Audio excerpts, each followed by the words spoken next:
Hello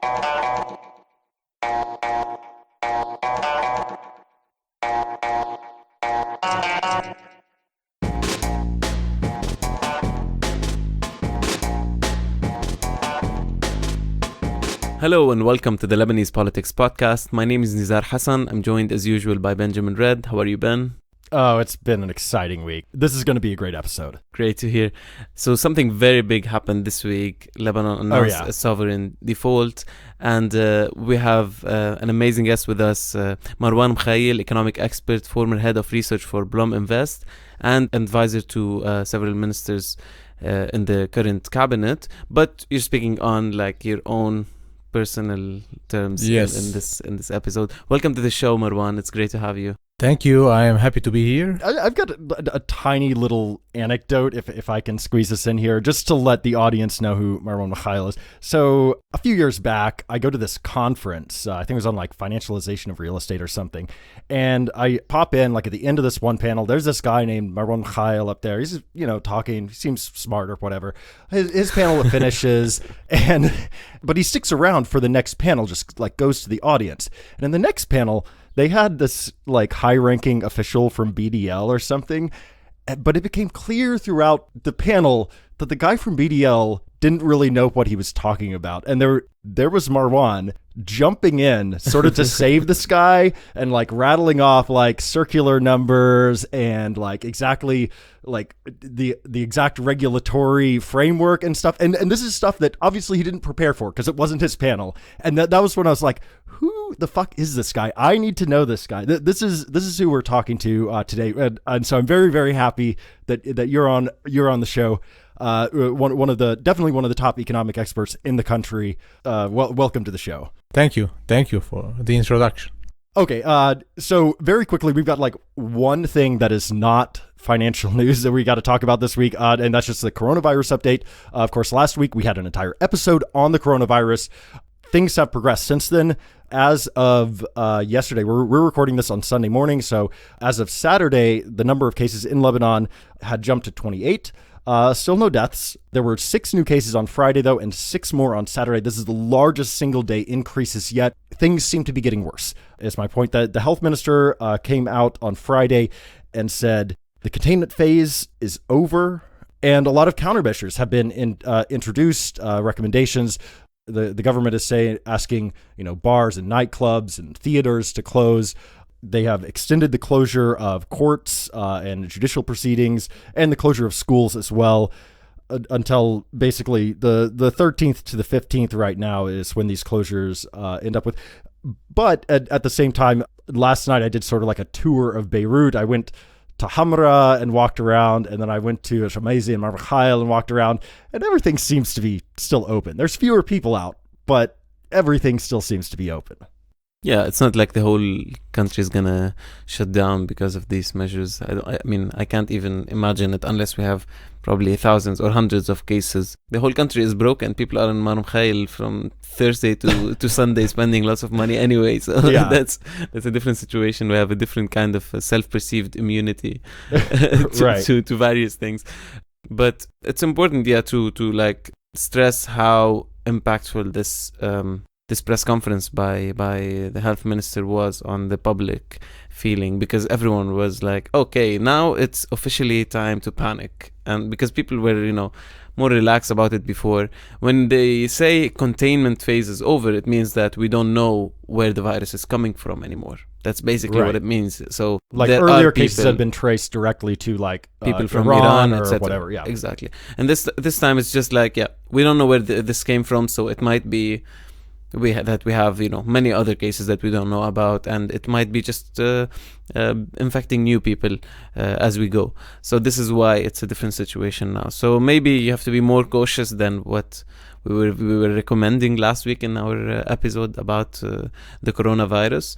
And one of the sad things that happened is that today, when we're recording this on Sunday, we're supposed to have the yearly march on the International Women's Day, which is one of the nicest kind of celebration of like feminist organizing in Lebanon, and we're not gonna have that. It has been postponed. Some groups are still going anyway, but it has been officially postponed. So as well as the elections for the Order of Engineers. It was supposed to happen on Sunday, March 8th, and we had a list of a big list across the country, 150 candidates who are part of an independent kind of pro-thawra, pro-revolution kind of... Wait, when you say we, who exactly do you mean? Like all independent political groups that are part of the thawra kind of came together and agreed on one list called An-Naqaba Tantafid, so the Order of Engineers is uprising, the same slogan that we had Lebanon uprising, and it was exciting. So they postponed it. We don't know till when for sure. I don't know till when for sure, but when it's gonna happen, it's gonna be an interesting battle as well, because usually what happens is that all political parties come together, most of them at least, in one list. Even if they are big enemies, they come in one list to oppose the independence. So we'll see if that's gonna happen this time as well. We don't know yet. All right, on to financial matters. This week we saw huge swings in the lira, in the exchange rate between the lira and the US dollar. It actually broke 2,500 this week. It hit, according to LebaneseLira.org, it hit 26.50 to 27.15 by sell rate on Friday. And just to put this in perspective, like we're literally reaching into record-breaking territory here. The lowest that I have seen referenced ever for the lira is 28.50 in September of 1992. Some people say it went as high as 3,000 or whatever, but if we break 3,000, for sure we are in uncharted territory, never record territory. We've never seen this before, right? Is that accurate? Yes, this is accurate. However, you have to see that this was on 1992. And now it's in 2020, so you have 18 years, and the inflation during all these years. So if it broke 3,000, it's in uncharted territory. But at the same time, it's not if you want to measure apple to apple, it should be above 4,000 or 5,000 in order to be comparable to what it was at 2,800 in 1992. So don't be fooled by the numbers. No, don't be fooled by the numbers. And so on Friday, we had this very dramatic thing as well, where Riyad Salameh, the governor of the central bank, issued this circular telling the exchange houses, no, you're going to, the rate is 2,000 and you're going to enforce that. Oh, he didn't say 2,000 exactly, but it works out to about 2,000, right? And this is why the exchange rate went up, because you cannot force a parallel market to exchange dollars at what you think is the good rate. So the good rate is only dependent on supply and demand of dollars. If you are able to fix a rate, then you would have fixed the official exchange rate and it would have stayed the same. When you are not supplying enough dollars to the market, you cannot fix the rate. The market will fix the rate. Now, the bureaus, the exchange offices, are not applying this measure in the sense that they are closing down. In the sense they will tell their clients, we don't have dollars. Yeah. So exactly, they are only selling to people they know that these people will not go and say to the central bank, oh, look, this one is not, because you have several importers who want only to get the dollars in order to bring them back to the bank as fresh dollars and be ready or able to import. So the exchange offices are only dealing with these people. They trust them. There is a mutual trust. Every importer has a exchange office, the one that he deals with. Everybody that is going on from somewhere else, the exchange bureaus will tell them that we don't have dollars. Yeah, and I'm glad you mentioned this. This whole thing, Friday was just crazy. Everything was just sort of thrown into disarray. Like you say, some of the exchanges closed down. I heard stories about other exchanges claiming they didn't have dollars. So yes, we'll take your dollars at a certain rate that is below the normal market rate, but we're not going to give you any dollars. We're not going to sell you dollars at below the market rate, obviously. And those selling it were selling it for at least, the lowest I heard was 2,400 up to 2,600. And the spreads were really insane. Like you would see something, a spread of like, oh, you can sell your dollars for 2,000 pounds, but then if you want to buy them, it's like 2,400, 2,600 something. You cannot regulate a parallel market because by definition, it is a parallel market. Right. So it's an unregulated market. Yeah. And the other thing, of course, with this was just that everybody seemed to be holding their collective breath, waiting for what was going to come out on Saturday, the Eurobond decision. Not that it directly affects the lira exchange rate, but it's one of those things in the back of people's minds. They weren't sure sort of which way things were going. Hopefully, this coming week, we'll see the exchange houses reopen with a much tighter spread around whatever rate, which means a more stable rate. The lira depreciation this week also had another effect, and that was just on the street, right? We saw actually a lot of people coming out for the first time in a few weeks. A lot of people coming out and protesting in areas all across Lebanon. You had it here in Beirut, in the southern suburbs, in Dahieh, in Baalbek, in Tripoli, in Sur. Basically all over the country, people started coming out again. Yeah. It was very interesting to see because it revived the aspect that is less organized and more spontaneous about the revolution, which is basically how it all started, with tons of people just marching and protesting against living conditions in general. And this was, I'm sure, I agree with you, this was directly related to the lira depreciation, because it seemed like it's going in this off the cliff, right? It seemed like it's going in this direction where we're not going to have, our money won't have any value anymore. So people were panicking about that very seriously.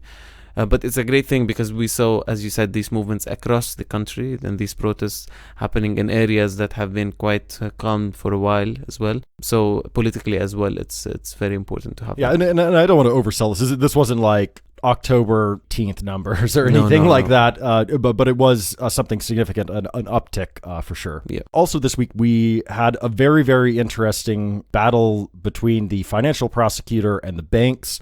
So on Monday, the state financial prosecutor, Ali Ibrahim, questioned the heads of like 14 banks or something over money that had supposedly left the country since capital controls, informal capital controls were imposed by banks. And then on Thursday, so this is the day after the protests started ticking up. On Thursday, he issued an order that froze the assets of 21 of the banks here, like most of the banks basically, and as well as freezing the assets of the heads of the banks and their board of directors. And this was a sort of like an earthquake, right? Like all of a sudden, the ABL, the Association of Banks in Lebanon, had an emergency meeting. They went to speak with the president of the republic, Michel Aoun, and then later in the evening, they met with Ali Ibrahim, the prosecutor, as well as Ali Ibrahim's boss, sort of, the attorney general of the country, Ghassan Al-Aidat. And Al-Aidat decided to stay the order. He said, okay, I'm not canceling the order, but I need to study it, where it's not going to go into effect quite yet. So the Association of Banks in Lebanon seems to have sort of put out the fire, but it was an insane day, actually going after these bankers, and there were other complications. Like the order was super short. It didn't really define what the assets were in a real, like Ali Ibrahim had to come out later and sort of clarify what he meant by bank assets. And so it was sort of a roller coaster of a day Thursday, what's going on. Yeah, the problem is that when you froze the assets of the banks, it's very difficult because you didn't define the assets of the banks. Then these assets, when you froze them, it will be very difficult for banks to deal with their correspondent banks abroad. So the other issue is that freezing the assets of the banks, meaning maybe banks cannot do anything with their clients anymore. So how they can pay for their clients, their deposits, and how it will go from their assets somewhere. So this is, if you want, it was not well prepared, the order. You can freeze the assets of the board of directors and chairman, but it means nothing to freeze the assets of the banks, like 20 banks in Lebanon. I think it was wise to freeze this order because things should be done in a different way. I mean, it should be done by the BDL or the Bank of Lebanon, the Central Bank of Lebanon, or you have the investigation committee at the central bank that should deal with these issues and say what should be done and the measures that should be implemented in that respect. I understand that point, and I agree with it to a certain extent, but at the same time, both BDL and the SIC appear to be asleep at the wheel. So what can you do when you have regulators that aren't doing their job, and you see all of this money leaving the country, these bankers, according to reports, very much taking advantage of the situation. Yeah, but after all, the problem is that the central bank didn't issue an official capital control. This is the main problem. There is nothing in the law that prevent banks from transferring money outside of the country. So you say ethically they should not. Yes, but in the law, there is nothing that prevents them. So if the central bank had issued a circular imposing capital control officially and saying what can be transferred at what cannot be transferred, then if you are not abiding by the circular of the central bank, you will be breaching the law. But when there is no law for that, when the law allows you, the existing law allows you to transfer money, the only way that you can go to banks and tell them that you should not do that or it's not ethical is that you're not treating equally all your depositors, where you are letting some depositors transferring their money and you're not letting the others transfer their money. So this is the only way, maybe legally, that you can get to the banks, but it's a long way in the legal process. But I mean, you understand the frustration that when regulators BDL didn't issue a circular to actually institute capital controls, they're asleep at the wheel. So what else can you do other than something that maybe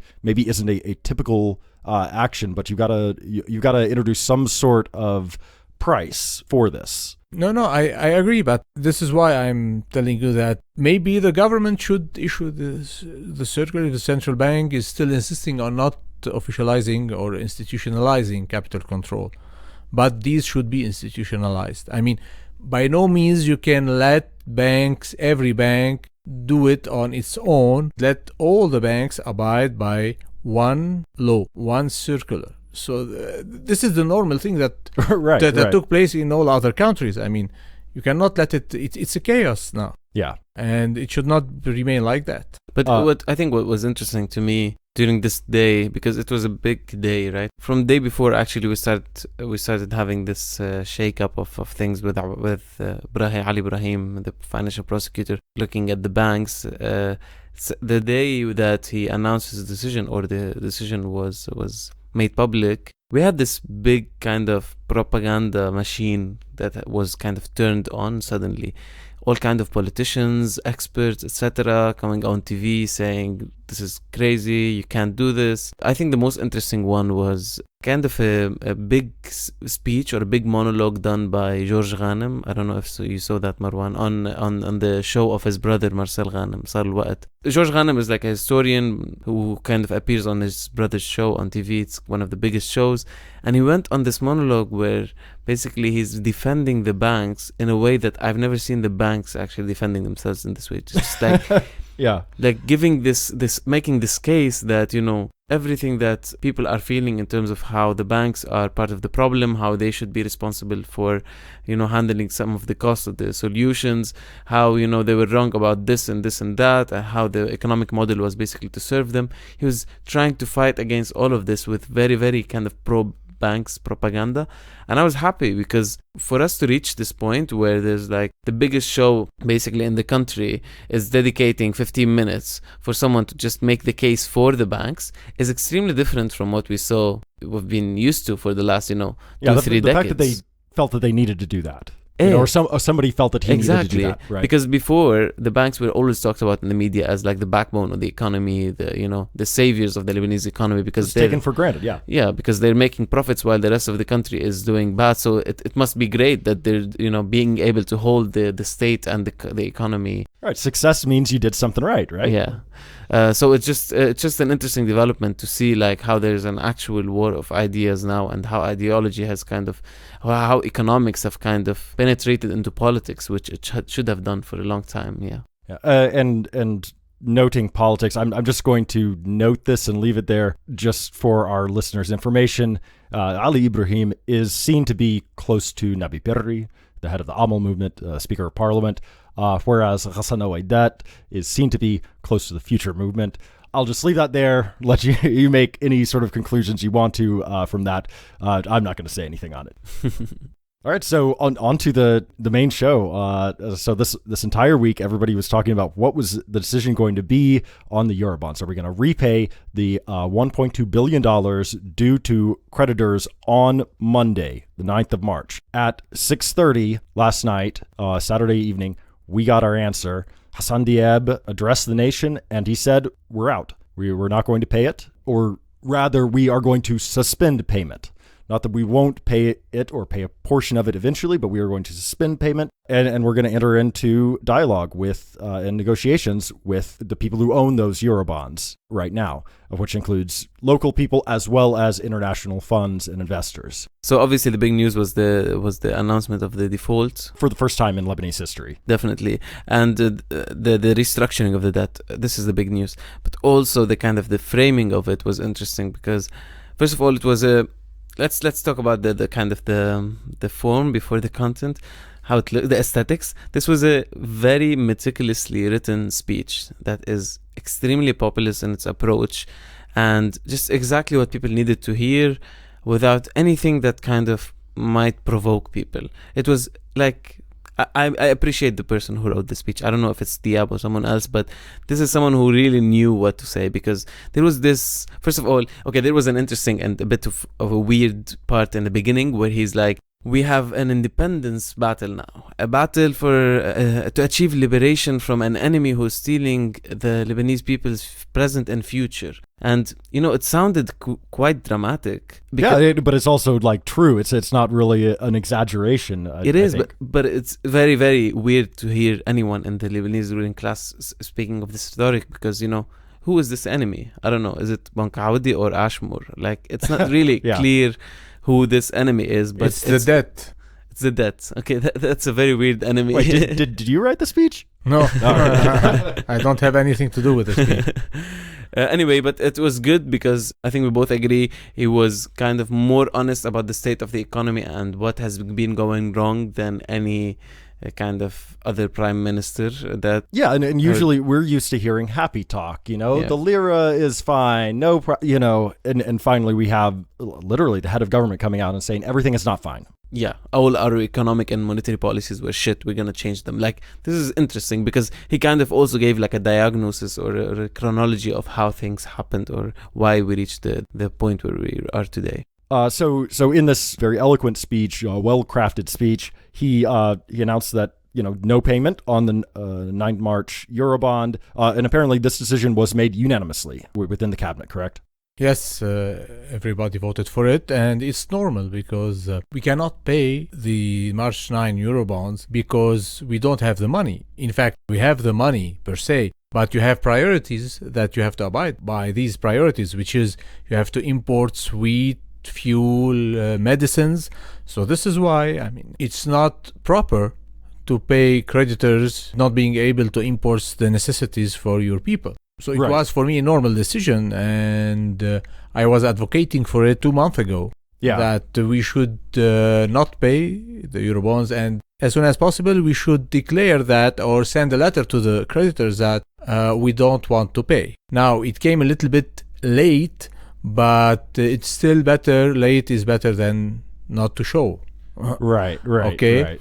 So this is why for me it's the right decision. The repercussions now of this decision is that the government will have to go into negotiations with the creditors, and there will be a committee for creditors. It will represent all the creditors, and the government will negotiate with this committee to see how we will restructure the debt. At this point in time, when the negotiations will start, the creditors will say, okay, what is your plan for us? Because what they want to make sure, they know our debt is not sustainable on the long run. What they want to make sure is that it will become sustainable for the future, so we will be able to repay the debt. And in order to be able to repay the debt in the future, we should have an economic and financial plan that is viable, that is credible.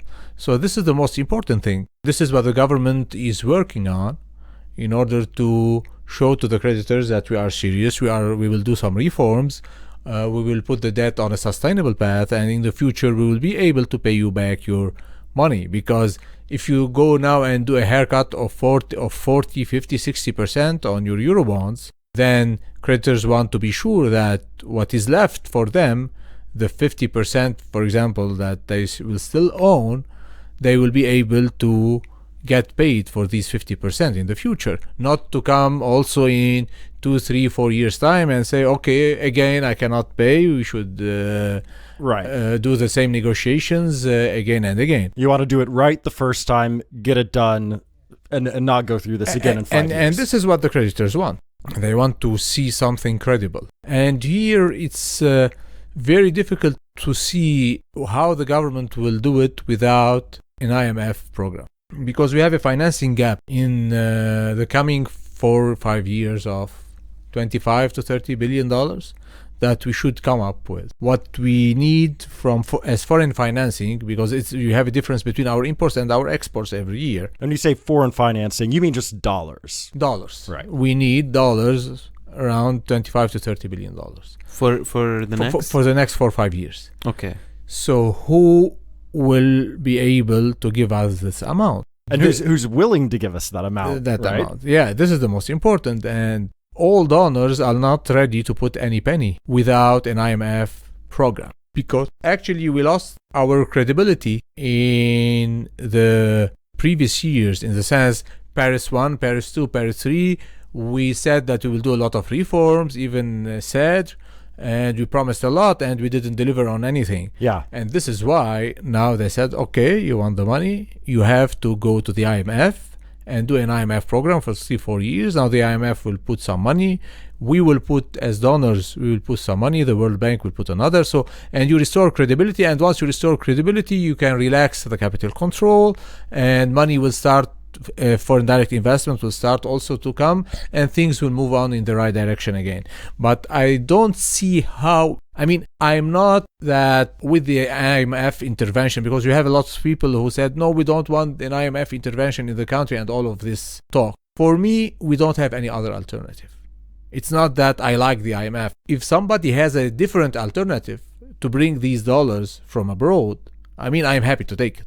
Absolutely. Free money, right? So if we don't have any alternative, we should go to the IMF and negotiate a program with the IMF and start implementing the measures that we will promise in the program. Yeah. And just to sort of rewind for those of you in the audience that maybe don't follow this quite as closely as we do, basically the normal financing system for Lebanon, it has fallen apart. Usually those dollars would come from remittances from abroad, and those have really dried up in recent years. People just aren't sending dollars back in the numbers that they used to, and therefore we've got this really, really big hole. And so either we plug this hole with dollars from somewhere else, or we start having a really, really big problem with paying for basic stuff like imports of medicine, imports of wheat, imports of fuel, like you mentioned.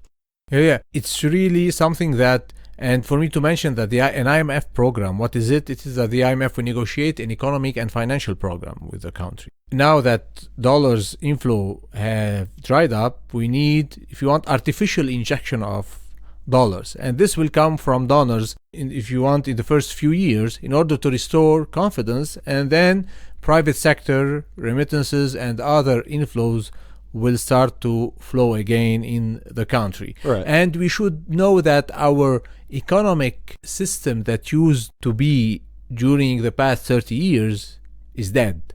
Yeah. We should look to change how the economy is being run, because we should move towards more productive economy. We cannot stay with the rentier economy style of things that people will put their money in the banks and will get 8, 10, 15%. This is not a viable system. We should change the system towards more productivity, in the sense interest rates should go down, and they have started, and they should go down even more in order for the economy to get more investments. Because if you are at an interest rate of 10 and 15%, there is no investment that is viable. Absolutely. Why should I take a risk on a new business when the bank's going to give me free money? That's true. And this is why this should change. and people will have to invest again, will have to make their money from their work, from their investments, and this is how we should be moving on for the future. Now, going back to the IMF program, it's a program that we should negotiate. Some people are against the IMF because they said that in the 90s it failed in Indonesia or in other countries, and okay, it's not the perfect institution, but it has evolved since the 1990s till now. The IMF is not anymore this if you want, capitalist institution that will come and impose all capitalist measures. No, they have now a social branch. They deal with the social issues. They are keen on having a social safety nets in their programs. So it has evolved. They say it imposes tough measures, but these measures, we have to do these measures. Let's be realistic. We are at a point in time that we have to do all the necessary measures in order to get out as fast as possible from the crisis, because you have two ways. Or now you take the tough measures, you have more pain right now. It's like you need a surgery, or you will take a medicine.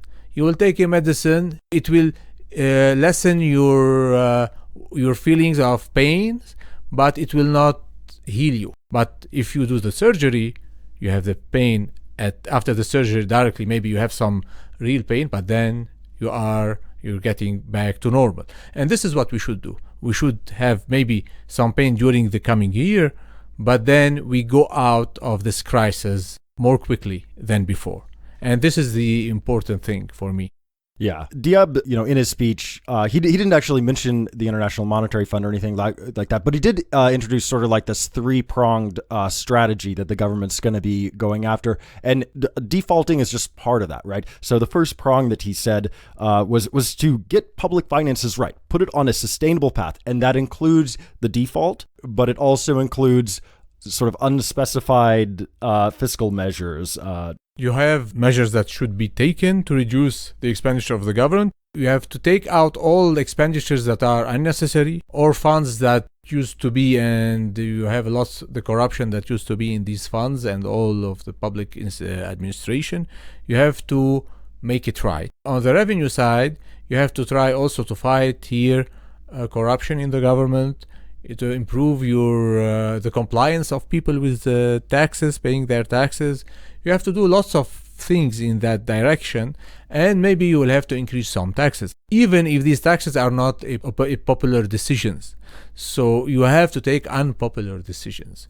And I think for more than once, the President of the Republic mentioned that everybody will have to sacrifice a little bit, so in order to get out of the crisis. And you can argue that people should not sacrifice because it's not their fault, yes, but at the end, the crisis is there and everybody should sacrifice. And the banks, I think they will be sacrificing the most, because all their equities now are gone. Yeah. Okay. There is nothing left. So the shareholders don't have any penny anymore in the banks. Like any penny, their capital, the equity of the banks. Right, on a net basis. The banks on a net basis, because now you have lots of non-performing loans, and you will have a haircut on the debt. So they will be hit from different measures that the government will take. And this is why we are talking about recapitalizing the banks. And here, the current shareholders... And that was one of the prongs in Diab's speech, right? So you had to right the fiscal ship, restructure the financial sector. I think it was interesting. He pointed out the ridiculousness of having a banking sector that was like 4 times the size of the economy. He actually said these. This is it's sort of refreshing to hear that, right?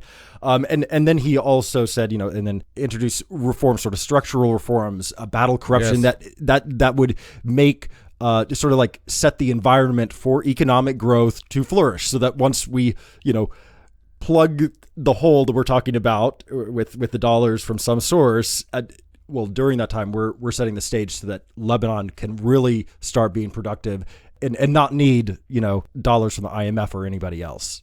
Yeah, but you need the dollars from abroad, even if you do all these reforms. there is a period of time of 1, 2, 3 on the short term, you will need dollars from abroad. I mean, you can't change the economy overnight. Yeah. That's the issue. So, and this is where the IMF is of essence. The alternative of not bringing the IMF is that what is left at the central bank in reserves will go down to zero. Yeah, because it will be spent on financing imports and all of this. So this is why it's important not to go to this level, because you cannot know what will happen when the central bank is out of dollars. I was in a conference and somebody told me that from the audience that now we hit rock bottom in the crisis and we want to do the revolution, we want to move all the parliamentarians out, we want to do all.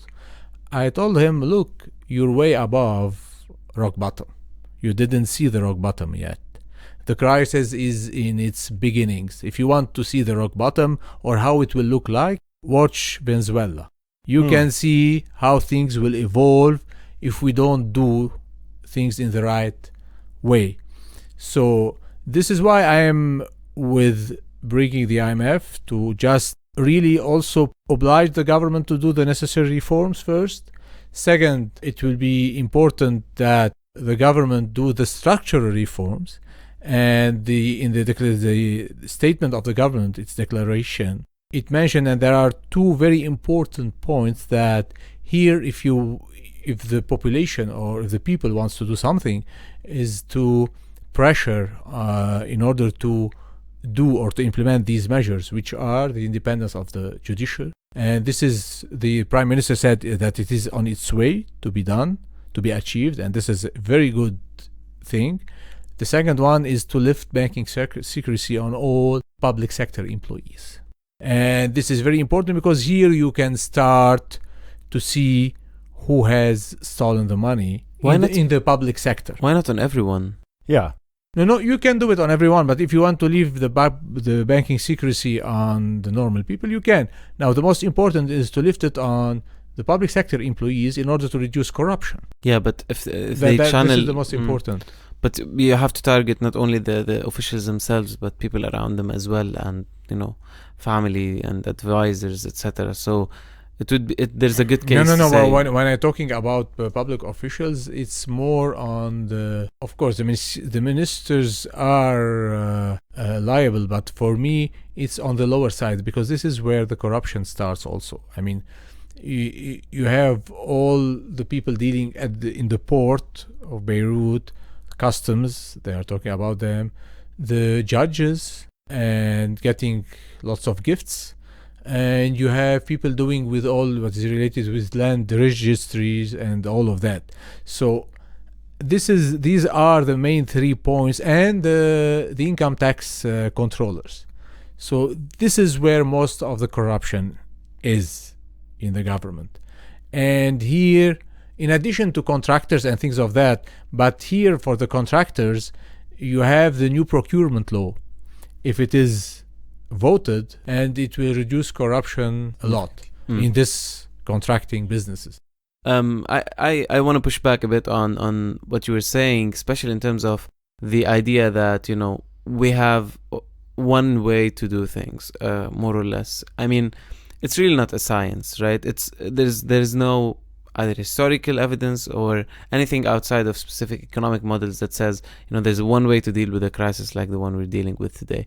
And it's not really about, like, for example, whether the IMF comes or not, but on which conditions. It's not a secret that the IMF has, for a long time, been adopting a certain framework, now called the neoliberal framework of economic policy, where basically it sees things from the perspective of economic models, not from the perspective of a lot of other indicators such as economic inequality and poverty, unemployment, a lot of things. So, and now they're improving, as you said, they're improving definitely in the direction of thinking about the poor, not in the direction of who's winning and who's losing from these economic measures. So what they do now is usually, partner with the World Bank and have this safety net program to protect the poor when they're intervening in a country, because the economic reforms will basically increase poverty. So they institute this kind of safety net for people just to not to starve to death. But that's different from having an economic reform plan that basically is based on the idea of economic justice, right? It's not the same thing. It's not self-evident that all of us need to pay a price in the resolution of this crisis, because not all of us benefited from it at all, and certain people benefited much more than other people, and these people have kind of the responsibility. But people who benefited will pay more, of course. If you are obliged to restructure the banks and maybe you will go to a bail-in, transferring deposits into shares, then these are the big depositors who will lose in this direction. So, and what you talk about economic justice, it's a very wide thing that, for example, putting 5,000 Lebanese pounds on the fuel, on the gasoline. This was reported that this was going to come down the pipe. You think that this is unjust or just? Well, you have to see what the state is offering versus what it's taking. So the state is not giving you. In general, it's very regressive. It's broadly regressive. It hits a wide swath of the population. And there's no public transport system that allows people not to spend money on gasoline. Let me tell you one thing. You know that rich people are using more gasoline for their big cars than poor people. Okay, so in this direction, you are making the rich pay more, and you can take 2,000 of these 5,000 that you are getting to pay back for the poor. So these are the kind of things that you can do. For example, on the electricity, you have to increase the tariffs. You can say whoever is consuming less than 200 kilowatt per month, we will not increase the tariff, we will continue to subsidize. But as it is right now, you are subsidizing everybody. And you are subsidizing more the people who are consuming more electricity. True. So you are subsidies are... So you are subsidizing big shots more than you are subsidizing the poor. So when you say, I want to increase the tariff for the people who are spending or consuming more than 200 kilowatt per month, it's economic, it's just. And you will increase it a lot for these people in order to make them pay more. So, and to reduce the deficit of EDL. So these are kind of things that you can take them in a more equally or more socially acceptable, even though the people at the first reaction, it will be that, no, this is not acceptable. You are increasing the price of gasoline. You are doing this and that. But in any case, we have to take some unpopular measures. We are in a crisis, and not one crisis. We have a multifaceted crisis. You can go from, we have a financial crisis, we have a fiscal crisis, we have an economic crisis, we have a social crisis. And in order to resolve this huge accumulation of crises from 30 years of wrong economic and political policies and all of this, it's not easy. And we will have to suffer a little bit in order to get up quickly, or we will continue. And this is what we were talking about before, or people were talking, a lost decade for Lebanon. It will be the coming decade if we don't now do the surgery in order to go up quicker. But this is not putting aside things that will improve transparency, things that will improve, that will reduce corruption, structural measures that will change how the economic system is working, to improve productive sectors, knowledge economy, to do the right infrastructure. And we need a social protection system, right? We don't only need a safety net, we need a social protection. But here it's most about government services. And this is why I usually always say I'm not ideologically on the right, okay, or liberal, or I want that we privatize everything. But I say that we live in a third world country in Lebanon, and we should accept this fact, and not say that we compare ourselves to France and Europe and Switzerland and the Scandinavian countries. We are way far. We are like Congo and Angola and all of these countries. Once you accept that, we know that corruption will not be over in a night. But we will have to do small steps like the independence of the judiciary and lifting banking secrecy things in order to move towards more, if you want, transparent system, less corruption.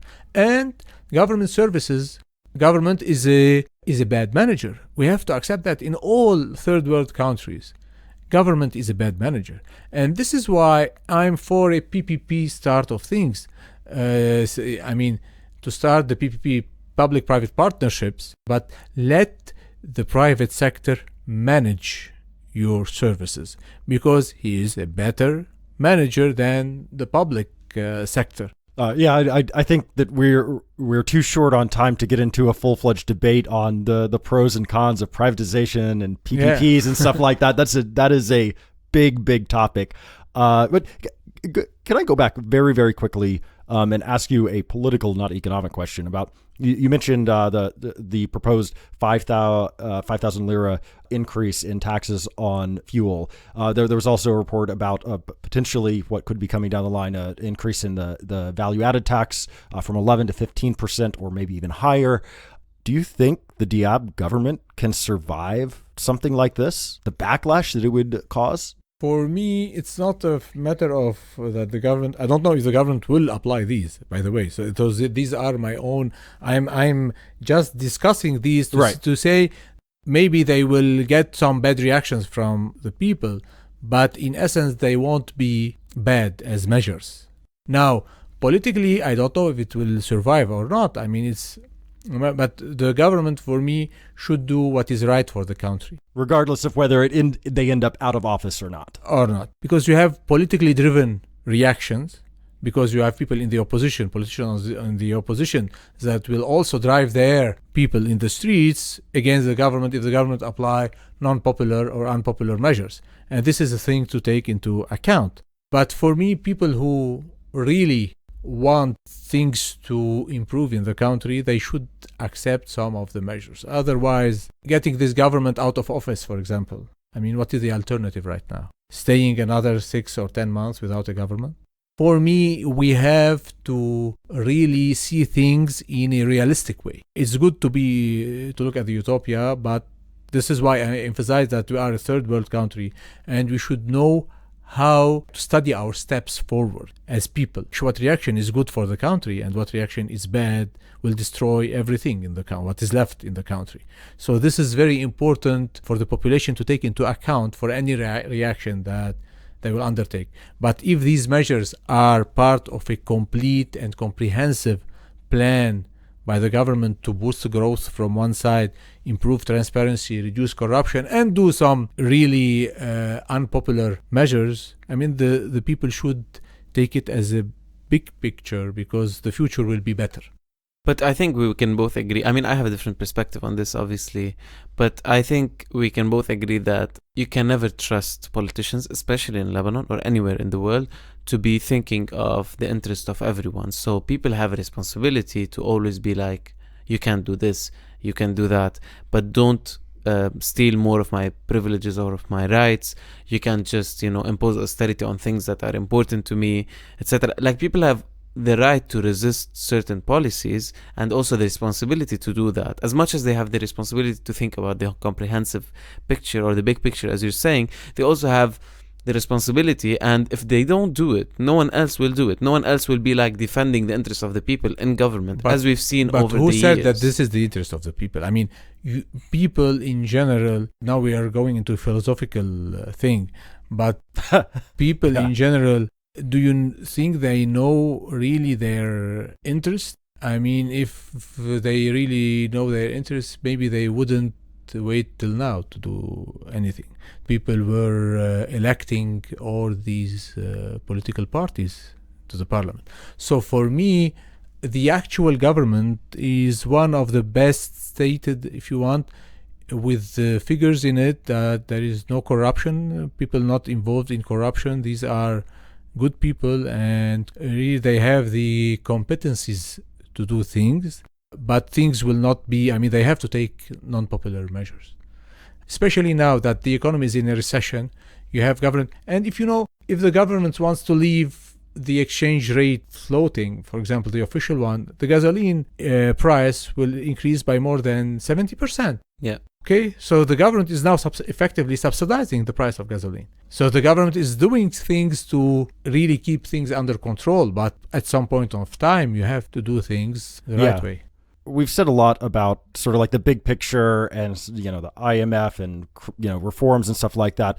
But just quickly before we wrap up here, can we zoom in on the small picture? Because there's a lot of questions right now about what exactly this default means for banks, for regular people and everything. My understanding is that there are like accounting rules that now the banks, because the sovereign has defaulted, they have to mark their Eurobonds differently on their balance sheets. And that would mean that banks are basically all of the banks in Lebanon are now insolvent. There are suggestions, people saying, oh, well, they're going to, that because of that as well, that means that banks are going to stop dealing in dollars basically altogether. The $100 you can get out per week for the past few weeks from your bank, that's going to stop. Can you speak to those concerns? Is that accurate, first off?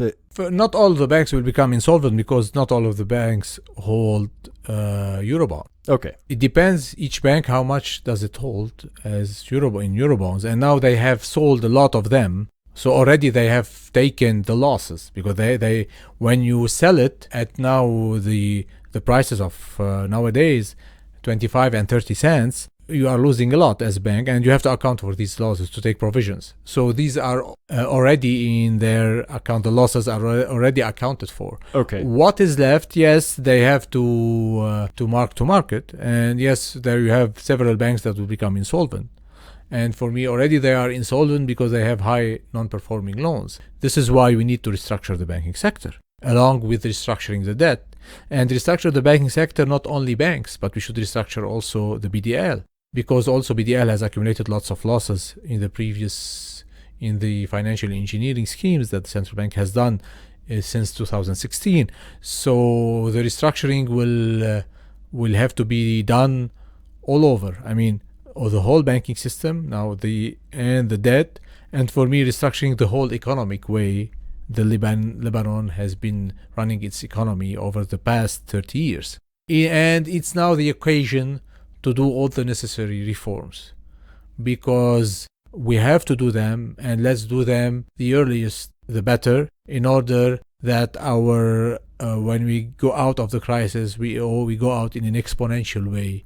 We don't get stuck or trapped in this low growth or recession environment for the upcoming decade. Okay, well, I think on that note, we're going to have to just leave it there. Thanks so much for joining us today. Really appreciate it. I thank you, and it was an enjoyable discussion. Absolutely. Thank you. All right, and we are scheduled to be off next week. Multiple things are going on. If something crazy happens, I don't know, we might try to do a special episode. We'll see. But if not, we'll see everybody in a couple of weeks. And until then, I'm Benjamin Red. I'm Nizar Hassan. I'm Marwan Mikhael. And this has been the Lebanese Politics Podcast.